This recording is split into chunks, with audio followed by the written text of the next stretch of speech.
Bonjour à toutes et à tous, bienvenue sur HurryMotion. Aujourd'hui, je vous montre un petit tuto sur comment animer votre texte de façon à le rendre psychédélique.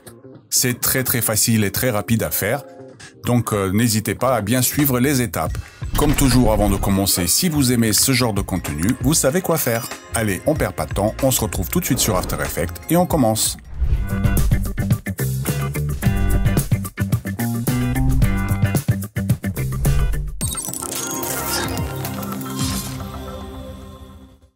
Bien, donc on commence tout de suite par créer notre composition. Vous la renommez comme vous voulez. Moi, je vais commencer juste par renommer en texte. 1920 par 1080, 30 images par seconde. 8 secondes de durée, c'est très bien. Je dis OK. Vous tapez ce que vous voulez comme texte. Là, on va prendre peut-être, allez,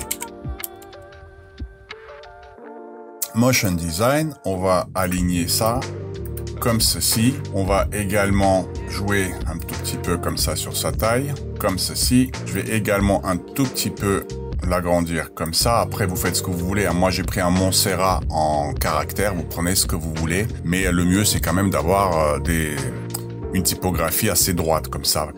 Il faut éviter tout ce qui est script, tout ce qui est genre écrit à la main, parce que sinon, ça va pas être très beau.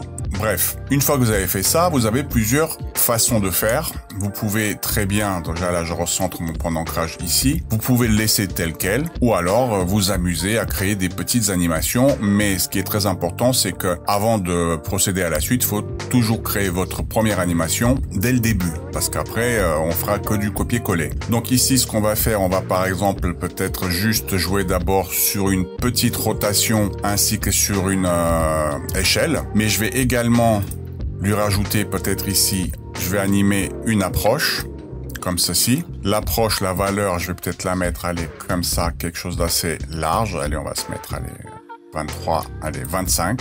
On va après dérouler notre sélecteur de plage. On va se mettre ici. Vous voyez, là, ça part pas comme je veux. Moi, ce que je veux, c'est que ça fasse mon approche à partir du milieu. Donc, c'est très important de faire attention ici. On va agrandir ça. Ici, quand vous allez dans votre sélecteur de plage, dans Avancer, en dessous, vous avez ici basé sur caractère. C'est pour ça que là, vous voyez, il fait caractère par caractère. Si vous faites par mot, bah, ça va faire pareil. D'abord, on va faire le premier mot et après, il va démarrer le deuxième mot. Donc, nous, ce qui nous intéresse ici, c'est ligne. On se met par ligne et là, éventuellement, on va se mettre en, au lieu de mettre carré, on va mettre en dégradé comme ça. Donc là, maintenant, si j'avance, vous voyez, il part bien du milieu. Donc, on va se mettre peut-être, allez, à 100% ici. On va mettre une image clé. On va arriver à 1 seconde. On va se mettre à 0. On va revenir à 2 secondes et on va se remettre à 100%. On va prendre nos images clés. On va appuyer sur la touche F9 pour les lisser. On va ouvrir notre éditeur graphique. Je vais un tout petit peu l'agrandir comme ceci. On va sélectionner nos 2 premiers points.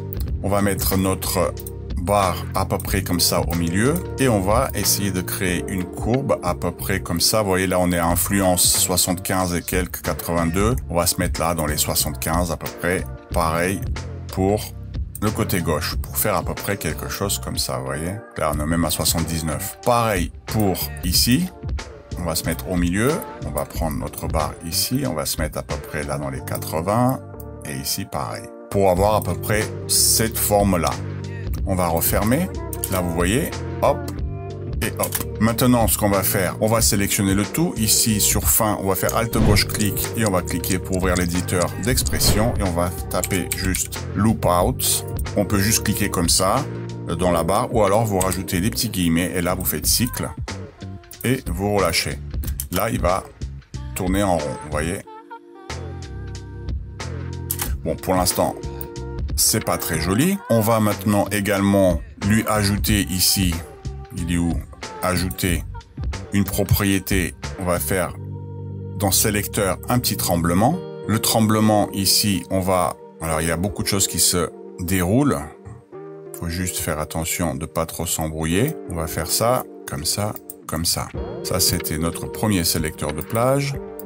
Sélecteur de tremblement. Ici, vous avez combien de tremblements par seconde? 2, pour moi, ça suffit. Vous voyez ce qu'il fait? Il fait en fait un wiggle sur la position de droite à gauche. Si on veut que ça bouge de haut en bas, ici, vous faites dans Animer, vous rajoutez maintenant une position. Donc ça crée une nouvelle animation. Et là, la position, vous faites un petit peu comme ça, un décalage vers le bas ou vers le haut, comme vous voulez.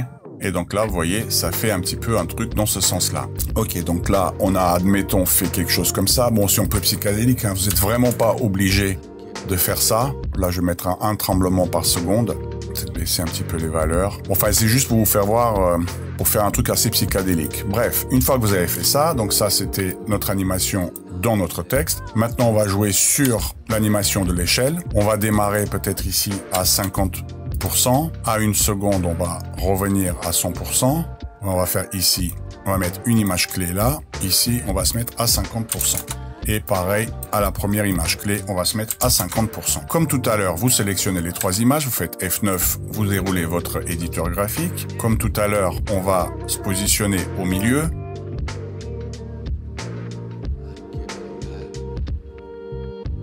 Donc on se retrouve maintenant avec, vous voyez, ça monte, ça descend. Pareil, on va faire une loupe, on va faire Alt gauche clic sur le chronomètre, on va lui rajouter notre effet cycle ici, on referme. Voilà, ça monte, ça descend. Et on va lui rajouter une dernière petite animation, cette fois-ci en rotation.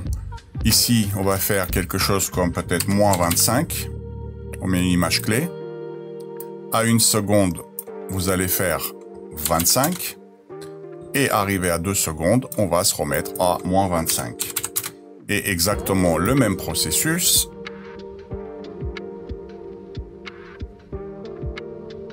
Donc vous voyez, ça fait ce petit effet-là.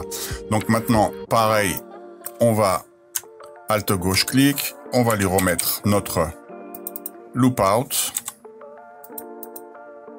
Comme ça, en cycle. Et donc là, on a créé juste notre animation de texte. Une fois de plus, je répète, vous n'êtes pas obligé de faire toutes ces petites animations. Par contre, tout ce qui est échelle et rotation, il faut le faire pour justement rendre notre effet psychédélique. Une fois que vous avez créé ça, votre texte, on va faire CTRL-SHIFT-C, on va le précomposer, on va le nommer en texte. On transfère bien tous les attributs, on dit OK. Donc maintenant, on est dans notre composition texte. Celui-là, majuscule, on va le renommer hein, parce que ça devient n'importe quoi. Je vais l'appeler animation.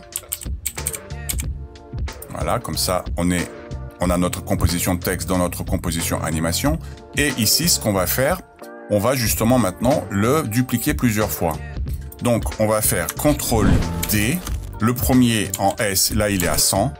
Le deuxième, on va lui rajouter juste un effet de teinte. Et on va permuter les couleurs.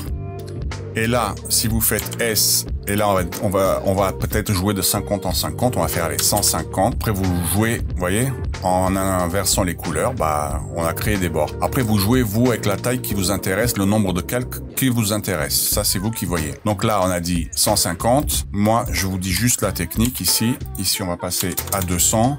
CTRL-D à nouveau. On va passer à 250. CTRL-D.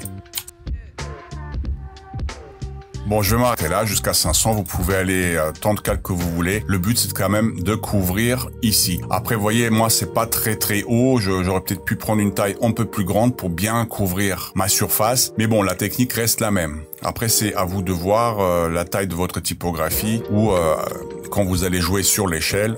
Vous n'êtes pas obligé d'aller à 50%, vous pouvez faire un peu plus grand ou même agrandir, aller à 200%. Enfin, c'est vous qui gérez tout ça, mais la technique reste la même. Donc ça, on va peut-être le mettre une autre couleur, comme ça, pour bien voir. Ici, ce que vous pouvez faire maintenant sur le premier calque, vous pouvez faire un clic droit, faire style de calque et puis rajouter peut-être une ombre portée. On va dérouler ça, on va un tout petit peu jouer sur sa taille, vous voyez, pour bien assombrir. Vous voyez bien ce qui se passe ici. On peut peut-être jouer un tout petit peu sur la distance, comme ça. La taille, on va se faire comme ça, histoire d'assombrir un petit peu, ça crée de la profondeur. Voilà, donc une fois que vous avez fait tout ça, après, il y a juste à faire un décalage, 2 ou 3 images, comme vous voulez. Donc par exemple, si on fait 3 images, on fait 1, 2, 3, vous prenez le calque en dessous, vous le décalez. 1, 2, 3, vous le décalez. Bien, une fois que vous avez fait tout votre petit décalage, vous voyez, on se retrouve avec quelque chose comme ça, hein, d'assez psychédélique. Bref, vous prenez le tout, CTRL-SHIFT-C, vous précomposez, on va l'appeler animation principale. On va vous renommer comme vous voulez. Hein. Vous transférez bien tous les attributs, vous dites OK. Et ici, après, maintenant, vous pouvez soit quand vous êtes dans votre dans votre composition, vous pouvez mettre une couleur différente sur chaque calque. Ou alors, vous faites ici effet, vous rajoutez un effet qui s'appelle décalage de couche, comme ça. Vous passez votre calque en mode écran. Ici, vous laissez le rouge sur le rouge et les deux autres, vous le passez sur néant. Vous faites CTRL-D. C'est bien pour ça qu'on met ici en mode écran pour qu'on ait la transparence. Le rouge, vous le mettez sur néant. Le vert, vous le mettez sur vert. Vous refaites CTRL-D. Le vert, vous le mettez sur néant. Et le bleu, vous le mettez sur bleu. Vous n'avez plus qu'à avancer d'une image et de décaler d'une image chaque fois. Et là, on se retrouve, vous voyez, avec une aberration chromatique. Après, une fois que vous avez fait ça, je vais rétrécir ça un peu pour que ce soit un peu plus visible. Je fais CTRL-Y, BG pour background. OK. Je lui applique une gamme de dégradés. Ici, je clique dessus. Je prends mon petit point qui est là. Je vais le mettre ici au milieu. Je passe du linéaire à radial. Et mon cercle ici, qui est là, je vais l'étirer vers le bas pour faire quelque chose comme ça. Je peux également un tout petit peu jouer sur sa dispersion, comme ça. Je vais maintenant, les bords noirs ici, mettre une couleur, quelque chose comme peut-être du violet, assez sombre. OK, et je peux tout simplement permuter les couleurs et le blanc ici, le mettre en noir. Ou dans l'autre sens, comme vous voulez. Et vous le passez en dessous. Donc là, on se retrouve, vous voyez, avec un background. Vous pouvez après faire CTRL-ALT-Y.